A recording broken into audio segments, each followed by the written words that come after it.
Anaïs se fait des films. Se fait quoi? Anaïs se fait des films. Qui se fait des films? Anaïs se fait des films. Salut tout le monde et bienvenue dans ce nouvel épisode d'Anaïs se fait des films, le podcast qui a besoin d'une bonne sieste et d'un énorme plat de pâtes carbo. Ah non, pardon, ça c'est moi. Ça y est, on est dans la dernière ligne droite. Le Festival de Cannes touche bientôt à sa fin et depuis mercredi, la Croisette commence à se vider. On trouve des billets plus facilement pour n'importe quelle séance et on ne fait plus vraiment la queue pour rentrer dans les salles qui sont de toute façon à moitié remplies. Hier, j'avais carrément la rangée pour moi toute seule devant la bataille de Gaulle, du coup, je vous l'avoue, j'ai retiré mes chaussures. Ça va, je suis sûre que le général de Gaulle aurait fait pareil. Je vous ai compris! Ce samedi soir, on saura enfin à quel film le jury de Park Chan-wook a décidé de remettre sa Palme d'Or. La compétition de cette édition 2026 était plutôt bonne et je dirais que plusieurs favoris solides se distinguent. Je vous dirai à la fin de cet épisode quels sont mes chouchous de la compétition, mais il ne faut pas oublier que les pronostics ont leurs limites. Ce qui va déterminer la Palme d'Or, ce sont avant tout les goûts des 9 membres du jury et surtout leurs critères de sélection. Est-ce qu'ils vont choisir de récompenser un symbole politique, une prise de risque esthétique, un divertissement plaisant ou une expérimentation radicalement déplaisante? En fait, qu'est-ce qui fait une bonne Palme d'Or? Et que valent les derniers films de cette compétition? On en parle dans cet épisode. Ah oui, et restez jusqu'au bout parce que j'ai une grande nouvelle à vous annoncer. J'ai parlé à Swan Arlo. Alors, je vous donne le petit micro. C'est mignon. Ouais. Il est très mignon. Ça y est, je suis en roue libre. Vous avez remarqué, c'est terminé, C'est moi. parfait. Non, c'est pas parfait. Non, pas du tout.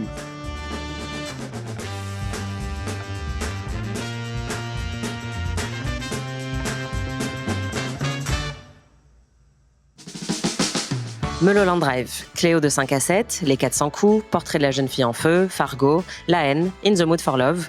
Je pense qu'on est d'accord, tous ces films sont des suprêmes bangers. Pourtant, aucun d'entre eux n'a gagné la Palme d'Or à Cannes.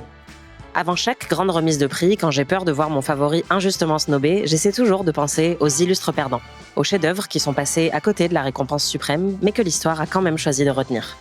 Alors qu'on se rapproche de la cérémonie de clôture, ici, entre festivaliers, on aime tous jouer au jeu des pronostics et déclarer avec emphase quels sont les films qui méritent la palme par rapport à ceux qui, je cite, ne sont pas du niveau. Toi tu vis, toi tu vis, toi tu crèves. J'ai parfois l'impression, en entendant mes confrères, qu'aujourd'hui, une Palme d'Or se doit d'avoir un message, politique ou symbolique, qui s'étend au-delà du récit du film. Que ça ne peut pas être juste un bon film, mais que ça doit aussi être un film avec un propos qui éclaire, d'une manière ou d'une autre, notre société contemporaine. Tous les ans, ces conversations sur les films qui mériteraient ou pas de gagner m'irritent et me fascinent.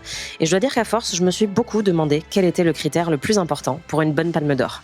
Parce que de toute évidence, personne n'a le même. Du coup, j'ai posé la question à quelques-uns de mes camarades. Pour toi, c'est quoi une bonne Palme d'Or? Pour moi, une bonne Palme d'Or, c'est une Palme d'Or avec laquelle je suis d'accord. Ça arrive, pas toujours, mais ça arrive. Non, une bonne Palme d'Or, c'est une Palme d'Or qui a de la résonance dans le temps. C'est-à-dire qu'il y a certaines Palmes d'Or dont personne ne se souvient, et il y a des Palmes d'Or qui ont résonné beaucoup plus tard, bien après leur Palme d'Or. Et il y a des Palmes d'Or qui tout de suite deviennent des objets cultes. Pulp Fiction, par exemple. Ça, on sait que voilà, ça restera. Et on sait aussi que parfois, quand on voit la Palme d'Or, on sait très vite qu'elle sera oubliée très vite. Donc non, vraiment, très honnêtement et très égoïstement, une bonne Palme d'Or, c'est une palme qui me touche personnellement, mais ça ne veut pas dire que c'est la palme qui va toucher tout le monde. Donc je vais garder une réponse personnelle, oui. Une bonne Palme d'Or, c'est une palme qui me touche. Non, une bonne palme, je pense que c'est comme une bonne bouteille, il faut qu'elle vieillisse. Comme de toute façon, une édition d'un festival, on a beau être tous sur le côté à chaud pendant en disant voilà, c'est génial, c'est une bonne édition. En fait, non, c'est quand les films sont sortis après, c'est souvent une année après où on se dit ah oui, quand même, c'était un bon festival ou non, c'était un mauvais festival. 15 ans après, en fait. Ouais. Donc une bonne palme, en fait, oui, c'est comme un cru, il faut que ça vieillisse, sauf que comme les crus, il y a des films qu'on trouve bons à un moment et puis qui virent à du vinaigre des années après. Et tu penses qu'aujourd'hui, une bonne Palme d'Or, c'est un film qui porte un message politique, qui parle de la société d'aujourd'hui, etc. Je pense que pour le festival et pour le jury, pour qu'il laisse une marque, oui, il y a sans doute de ça. Pour le public, je pense qu'ils s'en foutent. Quand on voit un film comme Anatomie d'une chute qui a fait des chiffres énormes, est-ce qu'il a fait des chiffres énormes parce que passé par Cannes, ou est-ce qu'il les aurait fait sans ça? Ça, je sais pas. Mais il y a quand même toujours cette dichotomie, oui, avec un festival qui, de soi, fonctionne comme une forme d'entre-soi de gens qui parlent qu'à eux-mêmes et qui laisse le vrai public, entre guillemets, à côté. Il y a ce côté du rapport du populaire. Mais le jour où une grosse comédie aura une Palme d'Or, Faudra rien voir. Je pense que ça finira par arriver. Mais c'est vrai que le côté politique de ce festival-là, même si Frémo, visiblement, cette année s'en défend un peu, il est là. Genre, c'est le festival de cinéma, sans doute le plus politique au monde. Après, faut voir comment les films vieillissent. Pour moi, une palme d'or, c'est un film qui va m'emmener à regarder le monde d'une nouvelle manière ou à traiter un sujet d'une façon singulière, ou en tout cas qui propose quelque chose de nouveau. Et je trouve que c'est très souvent lié au dispositif du cinéaste, quelqu'un qui va trouver encore des moyens nouveaux de raconter une histoire à travers sa mise en scène. Et je dois dire que cette année, il n'y en a pas beaucoup qui ont rempli ces conditions. Enfin, pour moi, il y en a vraiment un, mais je vais pas spoiler. Mais moi, je pense que c'est l'audace et ne pas avoir peur de déranger ou de proposer quelque chose de nouveau. Voilà. Moi, c'est la beauté. En fait, j'arrête pas de penser au Lucas Dont que j'ai trouvé éblouissant. Vraiment éblouissant. Ça, j'en ai encore plein les yeux. La beauté, parce que je trouve que le monde est moche. Et la beauté visuelle, donc la photographie. Tout. La beauté, tu sais, des échanges entre les gens. Là, je viens de voir la Bola Negra, mais il y a des scènes que je trouvais tellement belles. Et en fait, moi, j'ai envie cette année qu'on récompense de la beauté. Parce que je trouve vraiment que chaque fois que je sors d'ici, je trouve tout moche. Je trouve les interactions entre les gens sont moches et violentes. Donc moi, j'ai envie qu'on récompense un film de gentil avec des relations belles, quoi. Donc le Hamaguchi, le Lucas Dont, les gens qui se regardent, qui se touchent. Moi, cette année, donc je veux beauté, mais pas que la beauté esthétique. Non, la beauté aussi, tu vois, les regards entre les gens. Moi, je trouve qu'il y a plein de beaux regards cette année dans les films. Ouais, les regards, les gens qui s'arrêtent, qui se regardent. Dans le Hamaguchi, il y a beaucoup ça, tu vois. Ouais. Les gens qui se touchent et qui se rappellent de on est tous humains et ça va aller. Voilà, moi, je veux de la beauté cette année. De l'espoir. De l'espoir, de la douceur. Magnifique. Anaïs, de la douceur. Voilà. Je pensais à Nora et à Titane et je me disais, voilà, c'est audacieux, ça raconte quelque chose de nouveau et ils n'ont pas peur de récompenser l'audace, quoi. Voilà. Ouais, mais est-ce que cette année, on en je suis d'accord. Je sais pas si cette année, ça va être pareil, mais c'est parce que je regarde les années précédentes et je me dis, voilà, faut pas avoir froid aux yeux, finalement.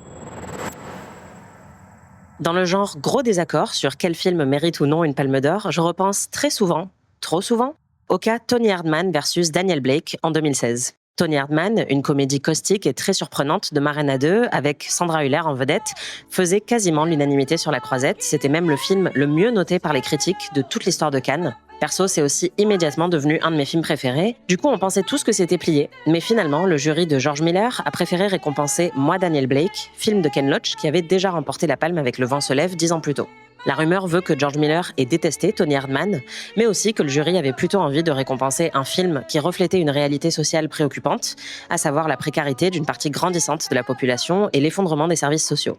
J'avoue que j'en veux un peu à George Miller de ne pas avoir récompensé Tony Erdmann. Ça fait un peu partie des blessures profondes de mon existence, ça et la fois où un mec de 5e m'a dit que j'étais tellement plate qu'on pourrait me faxer. Mais je comprends aussi qu'une palme d'or, c'est toujours le reflet non seulement du jury qui l'a choisi, mais aussi de l'époque dans laquelle le film récompensé a été produit, écrit et réalisé. C'est le moment où je vais un peu me la péter, mais il se trouve que j'ai vu toutes les palmes d'or depuis 1949. À l'époque d'ailleurs, ça s'appelait pas la palme d'or, mais le Grand Prix, puisque la première palme d'or officielle remonte à 1955. Et quand on se penche un peu sur l'histoire du palmarès cannois au fil des décennies, la récompense suprême reflète presque toujours les tendances socio-politico-économiques du moment et les évolutions de la société ou de l'industrie du cinéma.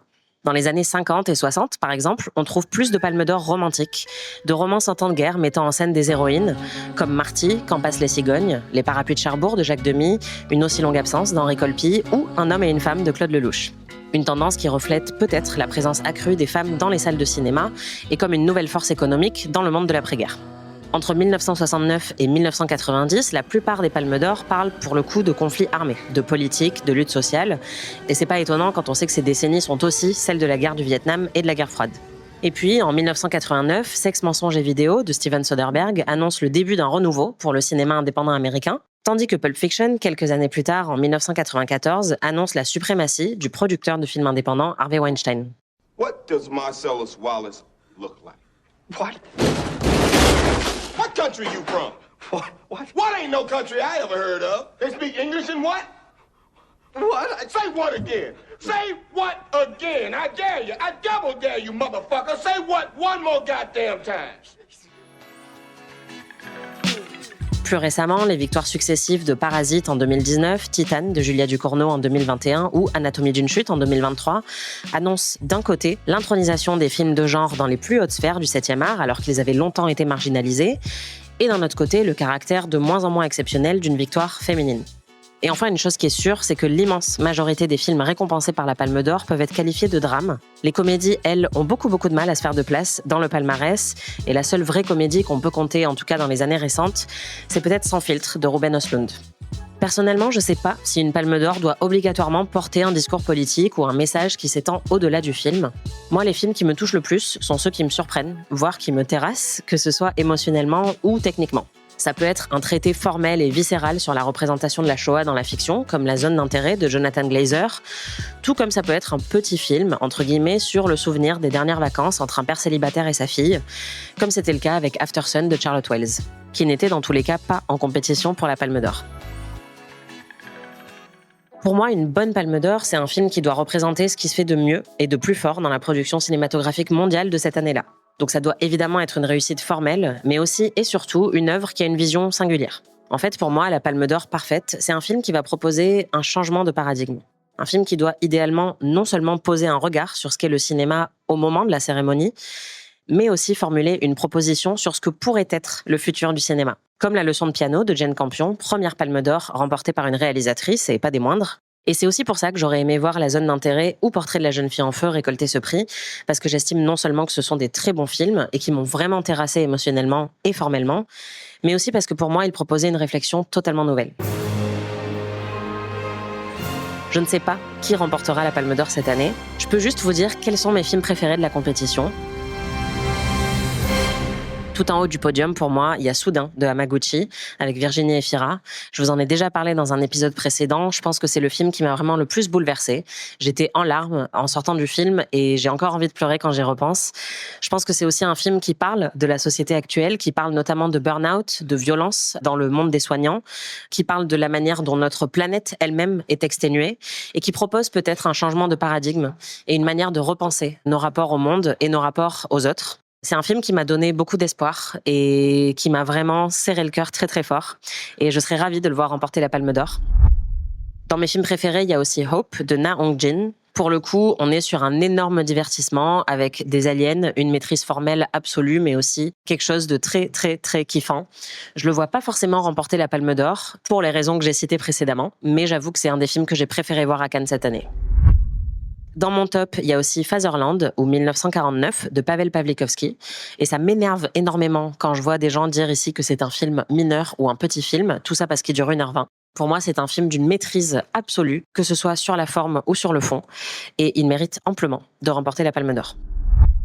Il y a aussi Garance de Jeanne Herry qui fait partie de mes préférés. Là encore, j'ai entendu plusieurs personnes dire que c'était pas forcément un film qui méritait la Palme d'Or, voire qui méritait la compétition.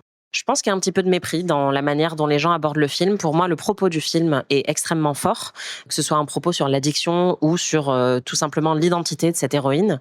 Mais c'est aussi un film qui est extrêmement bien écrit, vraiment très très très maîtrisé. Et donc, je vois pas pourquoi il ne mériterait pas d'être en compétition par rapport aux autres.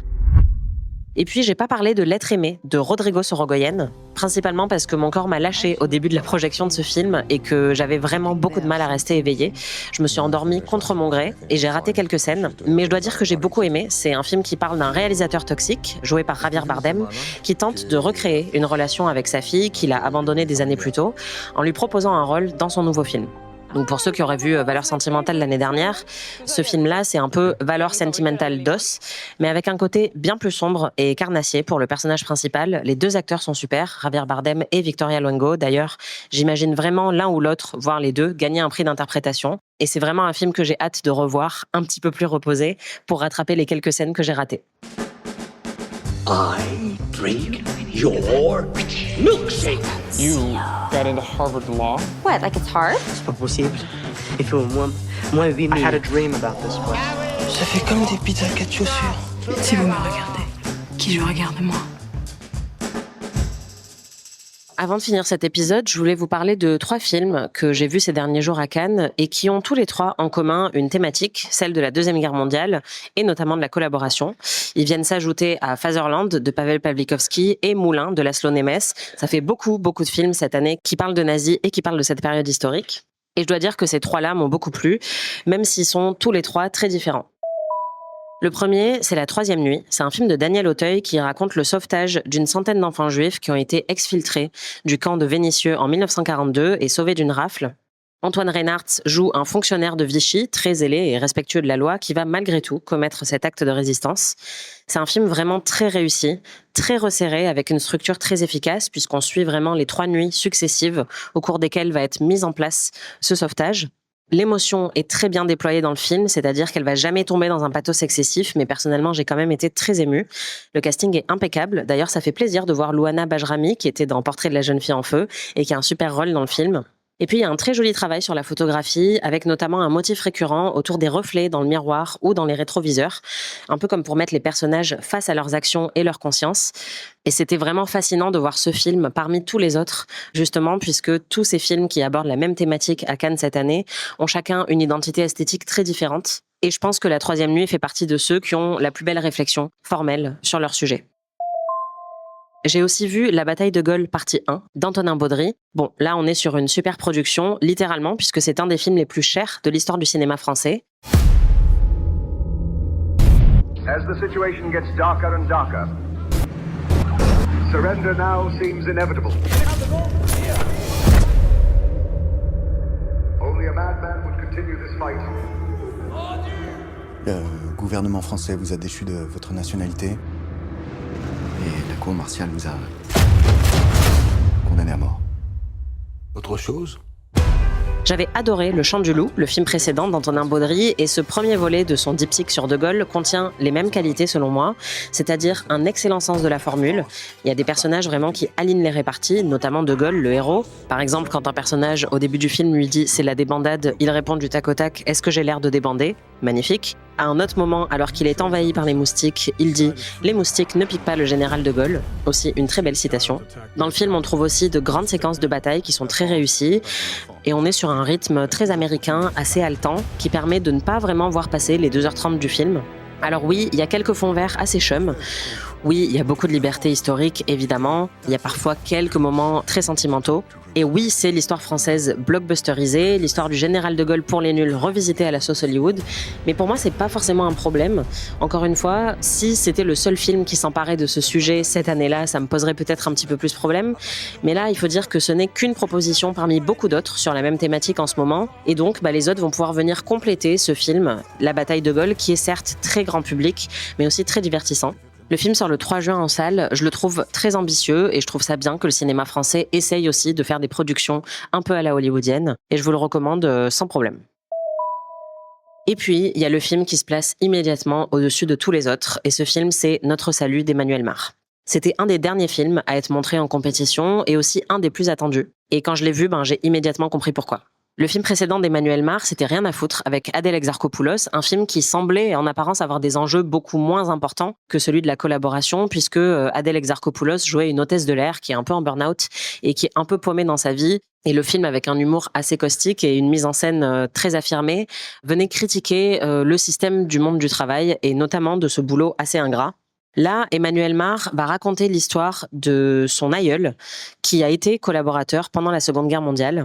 Mais c'est pas un des grands collaborateurs comme ceux qu'on peut voir dans d'autres films. Là, il s'agit d'un petit responsable dans le Limousin qui va contribuer à la machine de Vichy et superviser des décisions absolument horribles.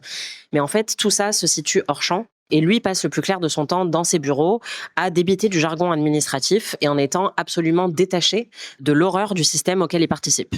Notre salut, c'est à la fois l'antithèse de La zone d'intérêt de Jonathan Glazer et à la fois ce qui s'en rapproche le plus, je pense, dans le sens où c'est peut-être le seul film avec La zone d'intérêt qui me semble proposer une vraie nouvelle manière de raconter les crimes de Vichy, de raconter les crimes de la Shoah. C'est une approche formelle qui est complètement nouvelle, qui retourne le bide, mais d'une manière très très différente, encore une fois, de Jonathan Glazer.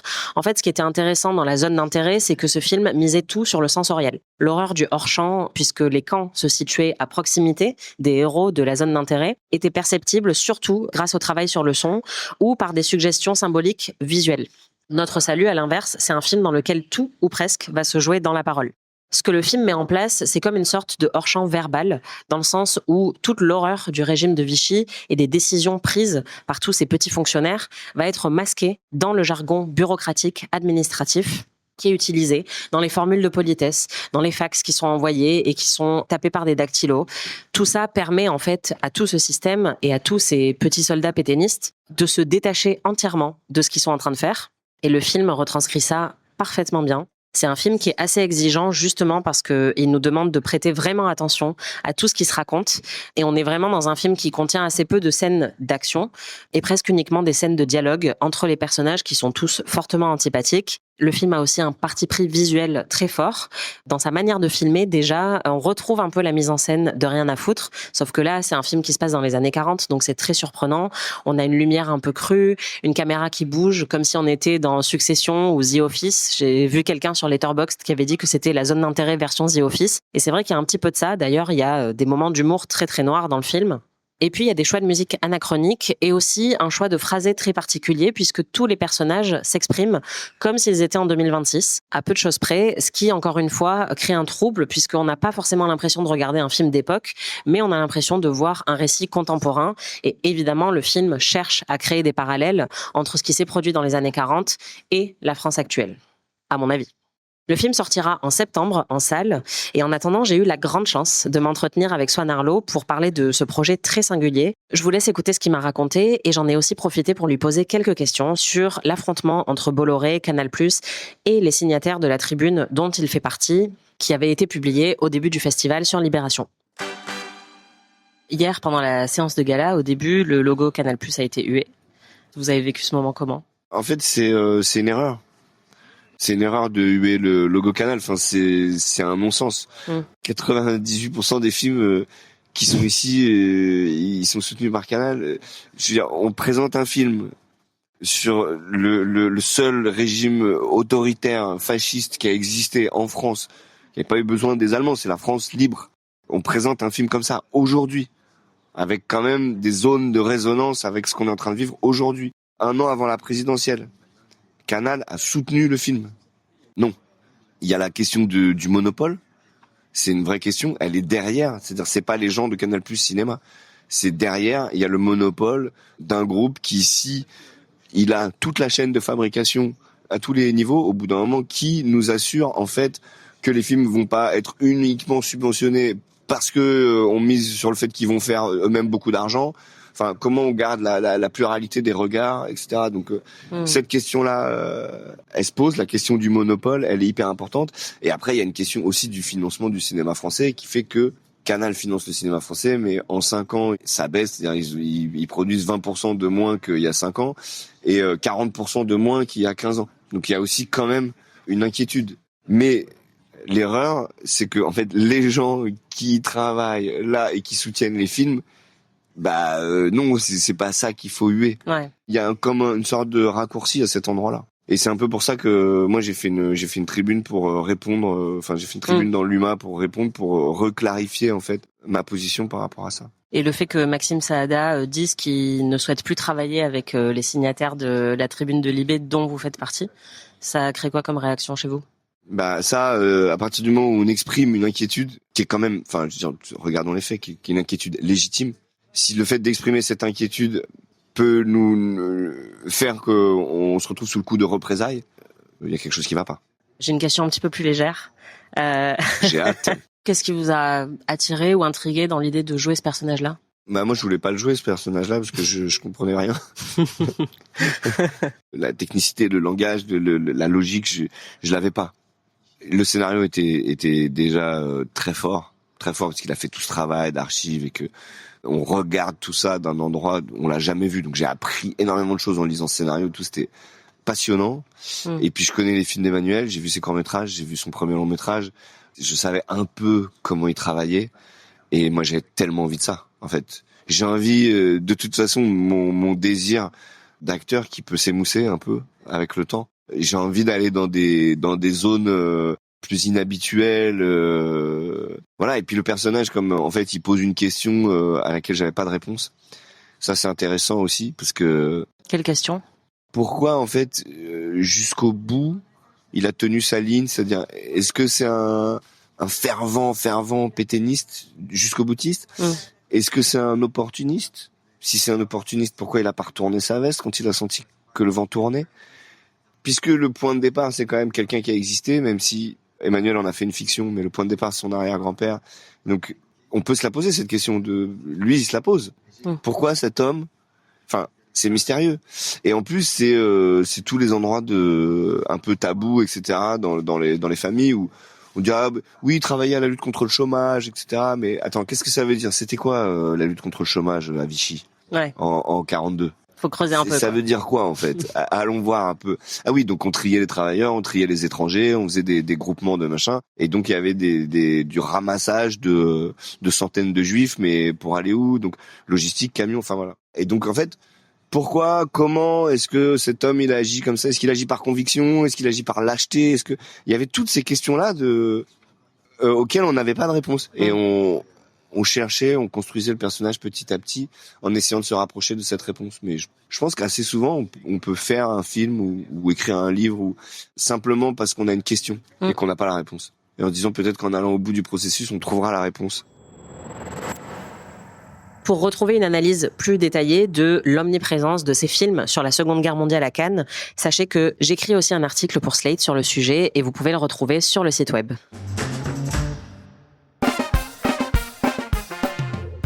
Pour finir, j'ai commencé ce festival avec une liste de bonnes résolutions et beaucoup d'espoir pour voir s'il était possible de vivre un Cannes un peu plus serein, moins malsain et moins chaotique que mes 10 éditions précédentes. Et je vous avais promis de faire un bilan à la fin et je dois dire que je suis assez fière de moi. Ok, il y a eu des moments durs. Je vous avoue que le soir où je me suis retrouvée dans la salle Bazin, une salle du Palais des Festivals généralement réservée aux girafes de plus de 2 mètres capables de supporter un climat polaire, à 22h30, avec une barre protéinée comme seul dîner, en attendant de voir un film allemand sur la pédopornographie qui se terminait à minuit passé, j'ai un peu touché le fond. I always thought the rock bottom would feel more fun. Mais globalement, je pense que cette édition 2026, pour moi en tout cas, ça a été l'édition de la maturité. Je n'ai pas bu d'alcool et je n'ai fait qu'une seule soirée sans aucun regret. Au contraire, je me suis sentie beaucoup plus reposée, j'ai vraiment pas eu l'impression d'avoir raté quoi que ce soit. Et alors que j'ai énormément bossé et enchaîné les projections qui se terminaient à minuit passé, je crois que j'ai jamais été aussi en forme à la fin d'un festival de Cannes. C'est aussi parce que j'ai vu moins de films que les années précédentes et même si ça chagrine un petit peu la complétiste en moi, j'ai appris à délaisser une grosse partie de mon FOMO et privilégier la qualité plutôt que la quantité. J'ai pas hésité à annuler certains films que je n'avais de toute façon pas le temps ou l'énergie de voir dans les bonnes conditions. Et l'expérience a été tellement concluante que je me vois mal revenir en arrière. Du coup, j'ai hâte de voir comment se passeront mes 10 prochains Cannes. C'est la fin de ce hors-série Anaïs se fait des films, spécial Cannes 2026. Je n'ai pas pu vous parler de tous les films que j'ai vus ici, mais pour ceux qui veulent un aperçu exhaustif de mes visionnages, sachez que j'ai aussi fait des petits retours sur chaque film sur Instagram ou sur Letterboxd. On se retrouve très bientôt avec de nouveaux épisodes. En attendant, si celui-ci vous a plu, merci de le commenter, le partager, vous abonner, en parler à tous vos amis, mettre 5 étoiles, etc., etc. C'est pas une palme d'or, mais franchement, c'est encore mieux. Si cet épisode ne vous a pas plu, je ne veux pas le savoir, laissez-moi me faire des films. Et pour finir, je voulais dire merci à toutes les personnes qui ont accepté de répondre à mon petit sondage sur les Palmes d'Or, toutes les personnes que j'ai interviewées évidemment au cours du festival et tous les attachés de presse qui m'ont permis d'organiser ces interviews au mieux. Vraiment, c'est inestimable. Merci à Swan Arlo d'être parfait. Merci à Léa de m'avoir acheté des biscottes et des mouchoirs quand j'en avais vraiment besoin. Merci au gentil monsieur de la salle de presse qui a retrouvé mon iPhone et en a pris soin jusqu'à ce que je vienne le récupérer. Merci à toutes les personnes qui sont venues me parler pendant le festival, vous êtes vraiment trop cool. Et enfin, merci aux copains, à Cannes et ailleurs, qui me permettent de survivre à ce festival tous les ans en m'envoyant des petits mots gentils, en me réservant des sièges quand je suis en retard et en m'apportant du café gratuit quand je suis au bord de la défenestration. On se voit à Venise, salut! Anaïs se fait des films est un podcast d'Anaïs Bordage, c'est moi, produit par Slate Podcast. Production éditoriale, montage et réalisation Aurélie Rodriguez.